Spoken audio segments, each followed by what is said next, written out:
Hi friends, ஐநர் துணையில் நாளைக்கு என்ன நடக்க போகுதுன்னு பார்க்கலாம். வாங்க வீடியோக்குள்ளே போகலாம். நம்ம சேனல் இன்னும் சப்ஸ்கிரைப் பண்ணாதவங்க சப்ஸ்கிரைப் பண்ணிக்கோங்க. சந்தாவை வீட்டில் விட்டுட்டு எல்லாருமே வேலைக்கு கிளம்பிடுறாங்க.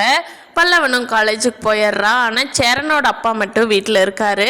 அப்பா அவருக்கு தான் ஆல் லாங்குவேஜஸ் ஐனோ அப்படிங்கிறாரு. அதனால் அவர் சந்தாவோட ஹிந்தியில் பேசிகிட்டு இருக்காரு. சந்தாவும் அவங்களுக்கு என்ன பிரச்சனை, ஏன் இங்கே இருக்காங்க அப்படிங்கிற டீட்டெயில் எல்லாம் அவங்க அப்பாட்ட சொல்லிட்டு இருக்காங்க.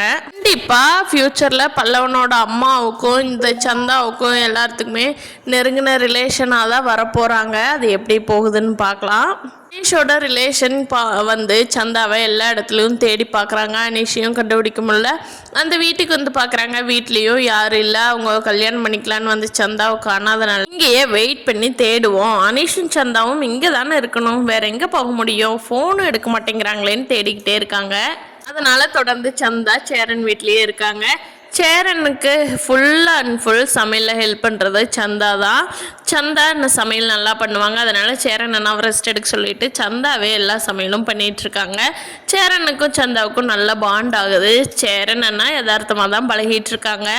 ஆனால் நம்ம சோழன் இருக்காரே பாண்டியன்கிட்டே, டேய் ஒரு ஜோசியர் சொன்னாருடா, வடக்கு இருந்து தான் ஒரு பொண்ணு வரும்னு, அந்த பொண்ணு இந்த பொண்ணோடோ அப்படிங்கிறாங்க. ஏய் நல்லா இருக்குமாடா, என்னடா சொல்கிற அப்படின்னு சொல்லிட்டு இருக்காங்க பாண்டியன். பார்க்கலாம் கடவுள் என்ன கணக்கு போட்டிருக்காரோ அப்படின்ட்டு வேலை பார்க்குறாங்க. தெய்வ கோயிலுக்கு போகிறத எப்படி கண்டுபிடிக்கலாம் அப்படின்னு எல்லாரும் யோசனை பண்ணிட்டு இருக்கப்போ கண்டிப்பாக சேரனோட அப்பாவுக்கு தெரியும்.